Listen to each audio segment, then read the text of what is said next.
Wala nga, itulak mo lang ako. Walang problema. Yan na nga ba sinasabi ko eh. Sa taas lang, huwag sa baba. Lagyan natin ng filter. Sige, okay na, okay na. Kanino lang yun? Yan ang hindi ko alam. Ano ito ah? Wala na isa na. Hindi, hindi na sa akin. Wala na isa na.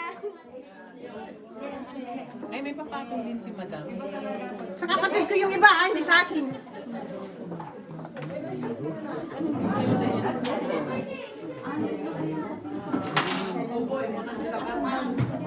Hindi naman kayo na naman. Itulak ako ni Gloria, oh. Kasi nakita niya, titulak mo ko. Kaya ginaya ko sapin-sapin.